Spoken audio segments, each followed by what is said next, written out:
Hello, wrestling fans, and welcome to another DVD review. As this time, I will be reviewing a DVD of East Coast Wrestling Association (ECWA) Night of Unusual Matches 2003.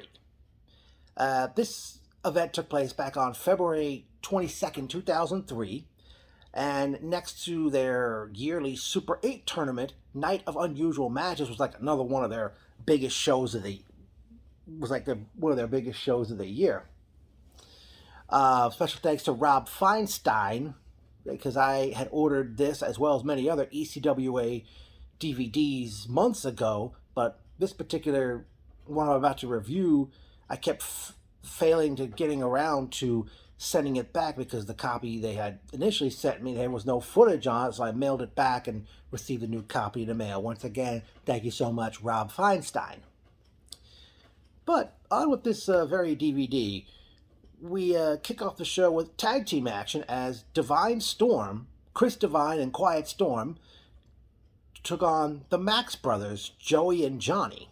Now, Divine Storm, both Chris Divine and Quiet Storm were trained by Mikey Whipwreck, and they were like around mostly working Northeast Independence in the early 2000s. Joey Max of the Max Brothers also wrestled as Johnny Ova. I enjoyed this match, even though it seemed like the two teams didn't mesh well. Only really highlight was that Divine Storm hit Johnny Max with I think Storm had Johnny Max up for a power bomb, and Chris Divine hit a drop kick from the top rope, so it was like a doomsday power bomb drop kick. But the end came when Joey Max had inside cradled, small packaged one of them. I forgot who, Storm or Divine, reversed it. While the referee's trying to get Storm or Divine out of the ring, Johnny Max reverses the small package, putting Joey Max back on top and enabling the Max Brothers to defeat Divine Storm. Now, the stipulation of this particular match was that the winning tag team would be added to the multiple tag team elimination match for the tag team championship later in the show. Out comes manager E.S. Easton, and he's up on the apron arguing with the Max Brothers. Out comes Prince Nana and Mega, and Nana gives one of the Max Brothers that gangrel-like DDT while Mega chokeslams the other one. Nana gets the microphone and he says, as far as we're concerned, 1 team down, 3 to go.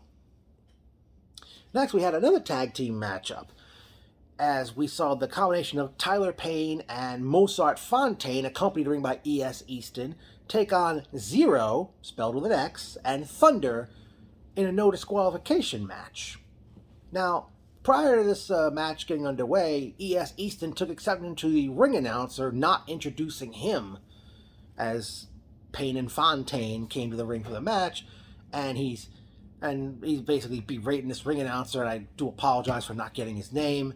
And Easton was saying something he hates more than children. Was it incompetence or something? Eventually, the ring announcer started, shoving. He took his suit jacket off and he starts shoving Easton. And Easton's like begging off for mercy. Zero and Thunder hit the ring for their matchup. Zero and Thunder, they had Mozart Fontaine. They had him in position where they were going to pull his legs or his groin hit the ring post. Tyler Payne, he's grabbing a hold of Mozart's hands, and they're using Mozart as like a tug of war. The referee's trying to pull Tyler off Mozart, and he does. And let's just say Mozart was crotched on the ring post by Thunder and Zero. And in the meantime, Easton, he's arguing over the ring announcer again, and Easton slaps this ring announcer in the face. Tyler also got crotched on the post by Thunder and Zero. Now, the end for this match had come when Fontaine held Zero while Easton came up to the apron, and he was looking for, I forgot what he had in his hand, but the ring announcer, who Easton berated, pulls Easton off the apron. He started hitting him with all his might. And turned out Easton dropped the chain in the ring, which Zero picked up, nailed Fontaine with it, and pinned him to it, giving Zero, spelled with an X, and Thunder the win over Fontaine and Payne. Okay.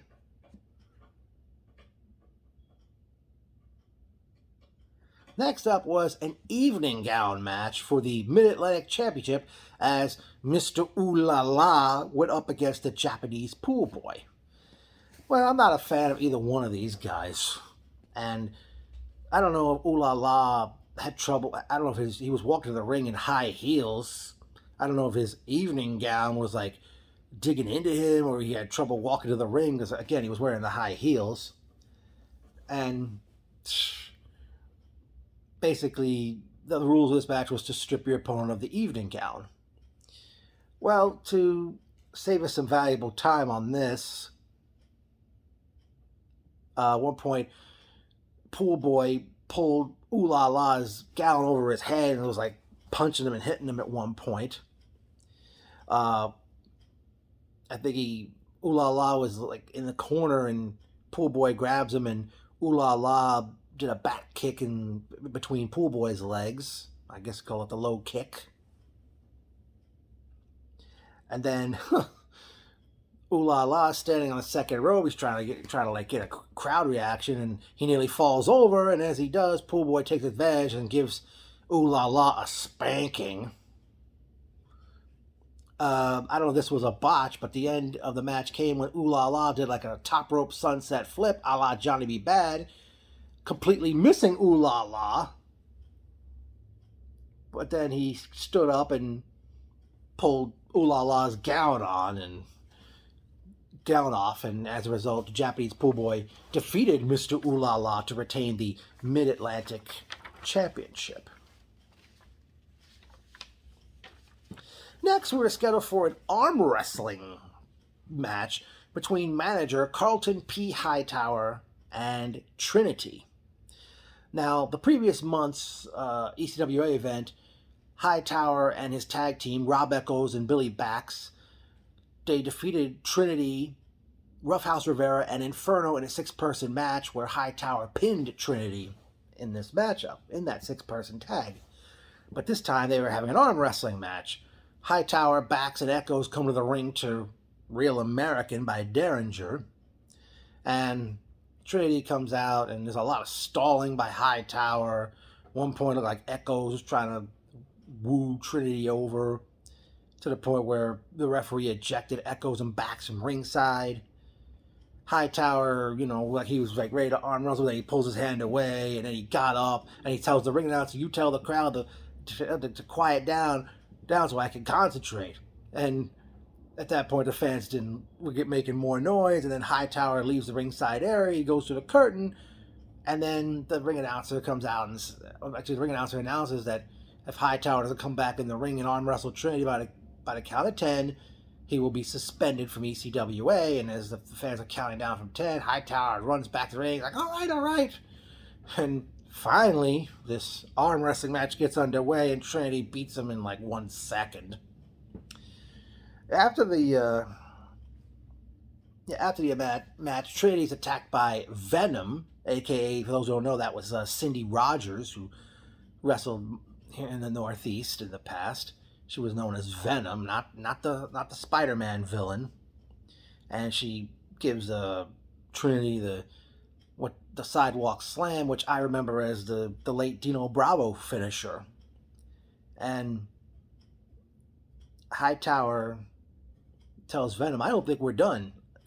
Do that again." And she was going to, but then all of a sudden, Inferno and Roughhouse Rivera come out, and Hightower and Venom skedaddle out of the ring. Next up was a four-way tag team match for the Tag Team Championship as the champions, the SAT, Jose and Joel Maximo, defended against the Hit Squad, Monster Mac and Dan Moff, who was known as Mafia at the time, accompanied ring by Sebastian Knight, and the Hit Squad entered the ring to the theme from Jaws. The third team was Matt Stryker and ECWA original Ace Darling. Darling substituted for Johnny Hotbody. No, Johnny Heartbreaker. I forgot. Johnny Heartbreaker, unless I'm wrong, later became a member. Later became a member of, I think, the Heartthrobs in WWE. I could be wrong about that. And the fourth team in the match was Prince Nana and Mega of the Royal Decision, accompanied in the ring by E.S. Easton. Well, a lot of feeling out process in the early going. And it really started to get good at one point when Monster Mac and Mega, they were in there with each other, butting heads. Then they tagged their respective partners, and Moff and Nana, they really had to go duking it out. But then they started to break down. They were all 8 men getting it on, and one point, the SAT tried to give Stryker the Spanish Fly, but Stryker pushed both Maximals off, and then Stryker dived onto Nana and Mega, who were on the floor. And basically, with nice double team combination, Stryker and Darling did a wheelbarrow DDT on Joel. Moff put, I think it was Joel in the figure 4 leg lock, and Monster Mac with the top rope and do a splash. Forgot if he hit the splash or not, but Jose Maximo climbed the top rope, splashes Moff, who still had Joel in the figure 4, and Jose pinned Moff to eliminate the Hit Squad from the matchup. And a short time after that, Mega hits the ring, chokeslams Jose, pinning him and eliminating the SAT from the match, which at that moment guaranteed there would be new tag team champions crowned. Stryker hits the sliced bread number 2 on Mega, or as they call it in Japan, the Shirin-Wee. There was one point, I don't know if we could say this was a poor execution. Mega went for a clothesline, and he accidentally clotheslined the referee, and also he went to clothesline Ace Darling. He also clotheslined the referee in the process. Both the referee and Darling were knocked out of the ring. But then the Cheetah Master comes out. He hits Nana with a chair, and he hits Mega with a chair, and Stryker ends up pinning Nana. The referee gets back in the ring, makes a 3 count. Stryker and Darling become the new ECWA Tag Team Champions. Next up was the Prince of Darkness Battle Royal, where all the participants would wear dark hoods over their heads like they couldn't even see. Among the participants were Boogie Woogie Brown, Thunder, Zero, spelled with an X, Mozart Fontaine, Tyler Payne, and Mr. Ooh La La. Now, it should be noted here, Mr. Ooh La La never got in the ring for this match. He just ended up walking around the crowd, and at one point he turns around and he says, "Shut your mouth," to the wall, whether he realized it or not. This Battle Royal was actually very short-lived. Thunder eliminated Tyler Payne. Thunder and Zero wound up eliminating each other. And the Boogie Woogie Brown eliminated Mozart to win the match. And unless I'm wrong, Boogie Woogie Brown has since passed away. After the match ended, Brown invited some fans into the ring to dance with him and celebrate the win. Okay, next up we have a loser leaves ECWA match, as representing the Royal Decision, Xavier went up against ECWA crowd favorite, the Cheetah Master. Now, the Cheetah Master would come out to Guns N' Roses' Welcome to the Jungle, and he was wearing, obviously, attire inspired by the late Superfly Jimmy Snuka, and the fact that he wrestled barefoot. Cheetah Master was wrestling barefoot as well. And at one point, mostly throughout the early going, after Xavier got in advance, he was working over Cheetah's arm, which looked like it had some tape on it initially, but he tore the tape. Xavier ripped the tape off of it. Actually, just as the bell rang, Prince Nana and Mega came to ringside, as did Matt Stryker and Ace Darling. Darling and Stryker were out there to support Cheetah, while Nana and Mega were doing the same thing with Xavier. Yeah, Xavier works over the arm. I forgot who Xavier, I think, accidentally bumped into the referee. And at that point, Mega and Nana, they grabbed Stryker and, they just grabbed him and picked him up and carried him to the back. And you hear Stryker yelling, "Ace! Ace!" And Darling stayed at ringside. Well, I think he was trying to get the referee to get back in the ring. Xavier, at one point, he blocked a super kick, hit an enziguri. Then he hit this awesome pump handle face driver he called the Kiss Your Ex Goodbye. He then went to do a 450 splash from the top rope, but he missed. But then Cheetah hits the Superfly splash from the top rope, pins Xavier, and Cheetah Master was victorious over Xavier, and as a result, Xavier had to leave the ECWA. After the match had ended, Cheetah and Xavier shook hands, and Cheetah and Ace Darling were celebrating the victory. They kept like mounting the second rope for crowd approval. At one point, Darling ended up booting Cheetah in the gut, gives him a DDT, and most people in the crowd actually popped for that. And Darling turns to all four sides of the room of the building saying, "I fooled you, I fooled you, I fooled you, I fooled you." And then he points down at a prone Cheetah saying, "I fooled you." And pretty much Ace Darling joined Royal Decision, and he, as Prince Nana and Mega came back to ringside and hugged manager E.S. Easton.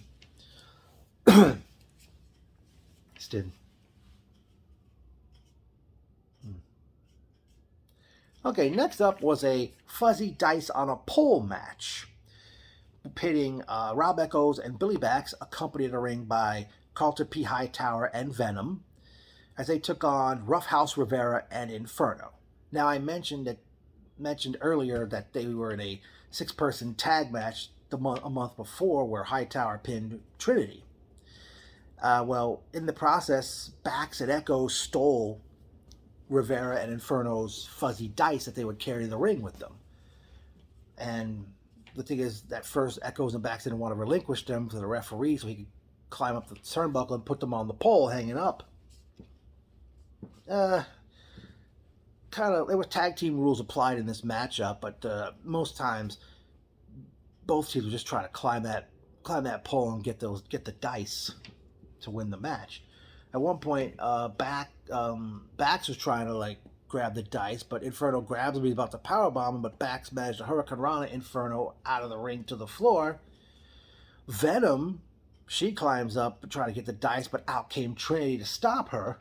Then Carlton P. Hightower, he tries to climb the pole, but then Trinity, let's just say Trinity depantsed Hightower, and he came down from the turnbuckle, and Venom grabs Hightower and takes him away from ringside. But eventually Rivera and Inferno win the match over Echoes and Bax by pulling the fuzzy dice off of that pole. After the match, Echoes and Bax do a number on attack both of them, and they take the pole off the ring post, and they supposedly injure Inferno's left arm. Then it was on to the main event of this show, which was scheduled to be a one-on-one Iron Man match between heavyweight champion, the Fallen Angel Christopher Daniels, and the Shooter Mike Cruel. And just before the match got underway, we hear Low-Ki in the back saying that he wanted to get his hands on Mike Cruel and also become ECWA champion. So Low-Ki comes out and ends up a 3-way, 30-minute Iron Man match. Very good stuff. I mean, we know Low-Ki and Daniels, they always manage to mesh well, and Mike Cruel never reached the heights as Low-Ki and Daniels did in their careers, but this match went very, very good, I have to say. Low-Ki hits his 3-kick combo on Cruel, and for some reason Cruel was bleeding from his nose a bit, so I guess something went wrong there. Low-Ki, in a great spot, Low-Ki super kicks Cruel, and after he took that super kick, Daniels German suplexes Cruel. Cruel scored the first decision by making Daniels tap out to, I believe it was a Juji Katami armbar. Then, at one point, another great spot, Low-Ki had his dragon clutch on Cruel. They're both dangling upside down in the corner, but Christopher Daniels ended that with a baseball slide I think Low-Ki took the brunt of that one. Low-Ki hits the Key Crusher on Daniels, and that gave Low-Ki his first decision. He pinned him with that. Daniels eventually gives Low-Ki the Falcon Arrow. Daniels eventually pins Low-Ki with the Angel's Wings, and at that point, all three men had one decision each. Daniels eventually pins Cruel with the best moonsault ever, getting his second decision. Mike Cruel then schoolboyed Low-Ki, but had his feet on the rope, but the referee missed it, and gave Mike Cruel his second decision.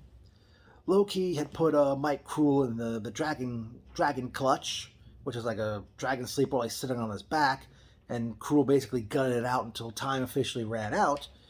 And another referee came to ringside, and he announced that and it was announced that Mike Cruel and Christopher Daniels, because they both had 2 decisions and Low-key had 1, Low-key was eliminated from the match, and Daniels and Cruel would be in a sudden death overtime until someone scores a pin or a submission.